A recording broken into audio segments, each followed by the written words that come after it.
ভাবুন আপনি দাঁড়িয়ে আছেন এমন এক দুর্গের সামনে যার লোহার দরজা পুরো এক অদম্য প্রাচীরের মতো অটুট, আর ভেতরে রয়েছে অসংখ্য শত্রু যারা অস্ত্রে সজ্জিত ও আত্মবিশ্বাসে ভরপুর। আর বাইরে আপনি এমন একটি দলের সঙ্গে যারা সংখ্যায় অল্প, যাদের কাছে খাবারের অভাব এবং তাদের কাছে নেই কোনো শক্তিশালী বাহনও, আর তাদের রয়েছে শুধু ক্লান্তি, ধুলো আর কষ্ট।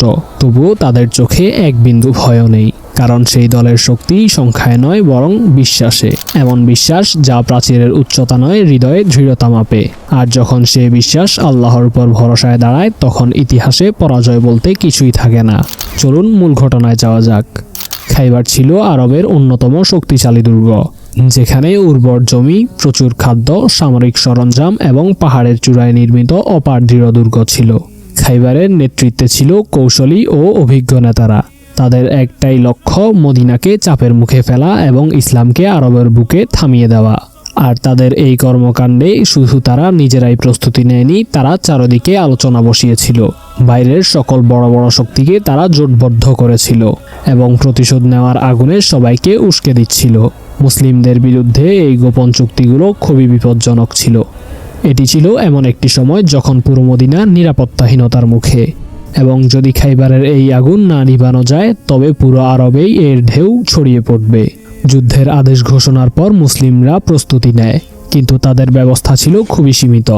সবার কাছে পর্যাপ্ত বাহনও নেই এবং খাদ্যও ছিল খুবই সামান্য।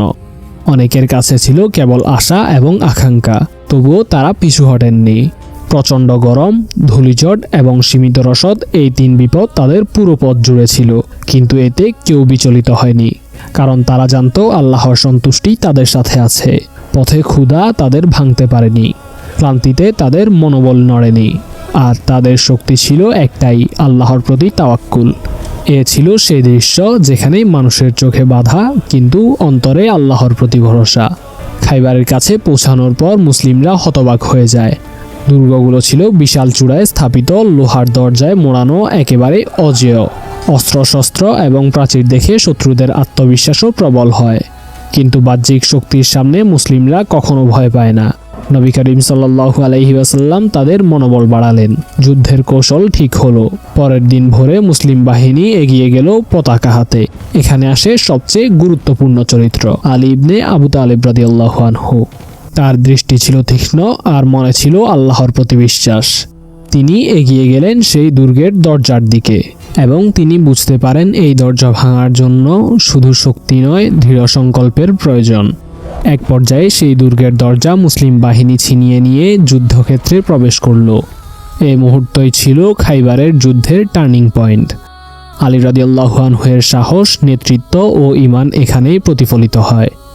খাইবারের যুদ্ধ হয় প্রবল, কিন্তু মুসলিমদের উদ্দেশ্য ছিল সামরিক বিজয় নয়, বরং হুমকি এবং বিশ্বাসঘাতকতা থামানো। শত্রুরা বুঝতে পারল মুসলিমদের মনোবল ভাঙা খুবই কঠিন, এবং যখন দুর্গ পতন হলো তখন দেখা গেল এটা প্রতিহিংসার যুদ্ধ নয়। নবী করিম সাল্লাল্লাহু আলাইহি ওয়াসাল্লাম শত্রুদের প্রতি জুলুম করেননি, বরং চুক্তি করা হলো ন্যায় ও দয়ালু ব্যবস্থায়।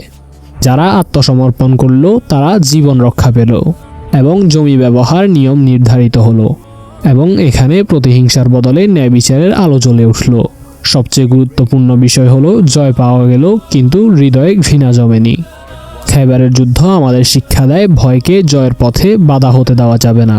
ক্ষুধা, ক্লান্তি, সীমিত রসদ, এই সব কিছুই জয় করা সম্ভব যদি হৃদয়ে ঈমান থাকে। যুদ্ধের পর মুসলিমরা শুধু ভূখণ্ড পেল না, বরং তারা পেল আত্মবিশ্বাস, নিরাপত্তা এবং আরবের রাজনৈতিক দৃশ্যপটে বিশাল প্রভাব। মুখে তলোয়ারের ঝলক থাকলেও প্রতিটা মুসলিমের হৃদয়ে ন্যায় বিচার ও দয়া ছিল। এটাই ছিল মুসলিমদের প্রকৃত শক্তি।